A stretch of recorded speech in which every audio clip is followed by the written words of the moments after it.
A lot of you guys have been asking me about adding the two-hander in different places on the court. So we're gonna have a bunch of videos covering the two-hander in different spots. Today we're gonna cover the two most important things, I think, which is the two-handed backhand dink and the two-handed backhand third.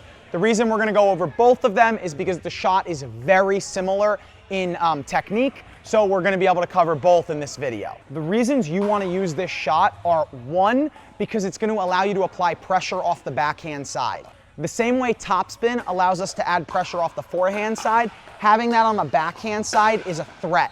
So my opponents aren't just expecting me to slice every time and are getting ready to attack. The other thing is it allows us to create angles. So at the net and in transition, it allows us to create sharp angles, whether they be cross court from the baseline or up at the net, and apply more pressure to our opponents. We're gonna start up here at the kitchen line. So we're gonna jump into the technique now and go over how you wanna hit this shot.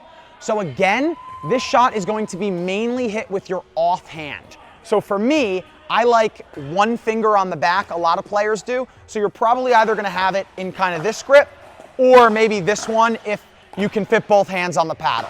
And then your dominant hand kind of goes at the bottom. So your dominant hand's in that continental grip that we play with at the net, and our offhand kind of is dominating the paddle. So to hit this shot, the first thing again is starting from our legs. When we're hitting our slice backhand, we can be a little lazy. And what I mean by this is we can kind of just reach down and get underneath the ball.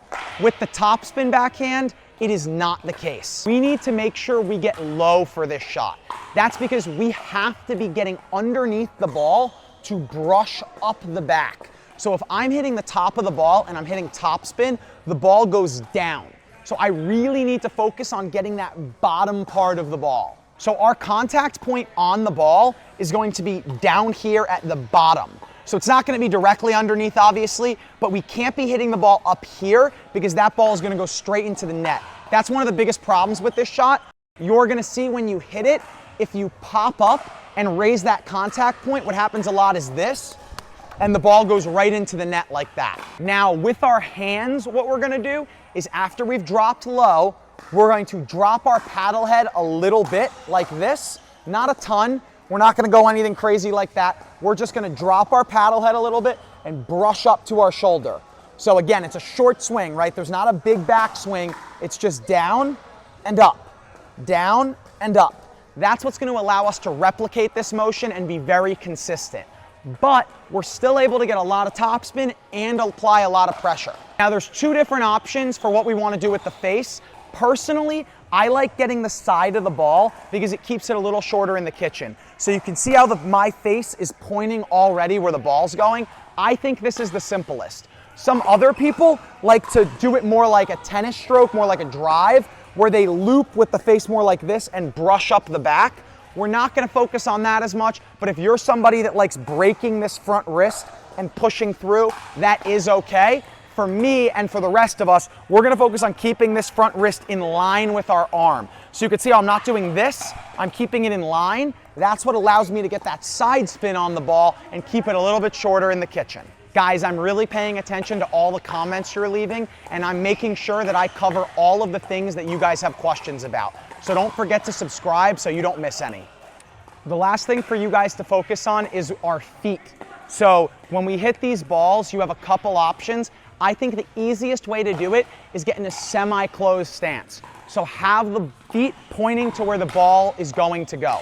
So usually we're hitting this ball somewhere cross, so my feet are gonna turn slightly. So I'm not gonna go fully closed because then I have to hit across my body, but I'm not gonna go fully open because then I have to turn my hips to hit.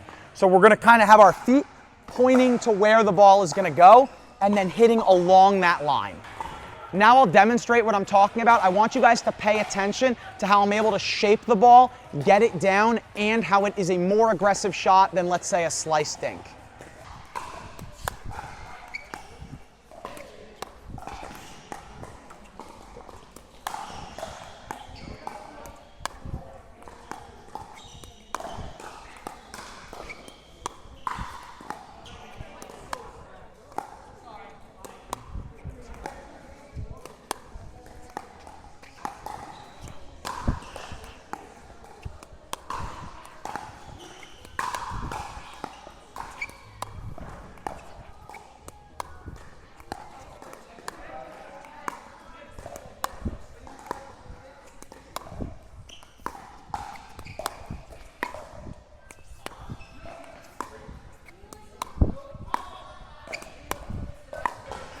So you can see how I was able to hit aggressive balls that were getting down into the kitchen with spin and pushing Zach back. That's the power of the two-hander. Now we're gonna jump back to the baseline and talk about thirds. So the mechanics for actually hitting the shot are almost exactly the same. So I'm not gonna go over the stance and all that. We're still gonna want our feet pointing in the same direction, all that kind of stuff. The only big change is going to be the swing is going to be slightly different. So on that shot, we kind of just dropped and went. Now we're going to kind of a loop. So we're gonna add a backswing. So now as that ball comes, I'm gonna actually loop down. So what happens is we kind of go back a little bit to gain a little more power. But again, it's not anything huge like this. It's still gonna be compact. So it's just gonna kind of be loop and through. Very similar to the same shot we were hitting. Again, with the wrist, I prefer to do that where I keep my wrist in line. Some players like to really cock it, and some of those players are better than me. So I'm not saying I have the answer, both are options, but again, we're gonna kind of focus on keeping that wrist in line today because I think it's the simplest way to hit this shot. So just like at the kitchen line, back here at the baseline, this shot is gonna be most effective on that angle because as it bounces, it's gonna kick. So when I hit this shot, I try to hit it either to the middle going this direction or cross court. And again, just like at the kitchen line, this is mainly gonna be for our left side players. You may hit a few of them on the right, but again, the two-handed backhand is more for countering on the right side and a lot more for dinking in thirds on the left side.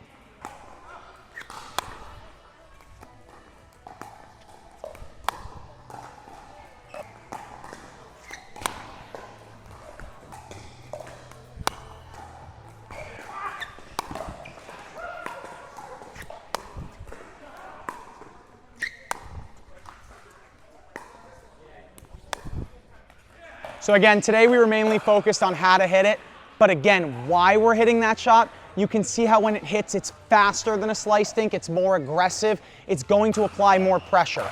You're gonna get more pop-ups with it. I like this shot especially when my opponents are either slow to get in, so maybe I'm hitting a really big serve, or especially when they're switching. I think those are amazing times to use that roll drop. 2025 is the year of pressure. And what I mean by that is in all areas of the court, we're trying to apply pressure to our opponents. This is why you can't only have a slice dink on either side. So a lot of people are very easily able to roll on that forehand side, but this video is the introduction for a lot of you guys into using that two-hander to create the same pressure. On our dinks, on our thirds, in the rest of our game as well, we want to be adding that two-hander so we can create topspin and apply not only pressure with positioning, but also pressure with our shots. If you guys can do this effectively, you will continue to improve.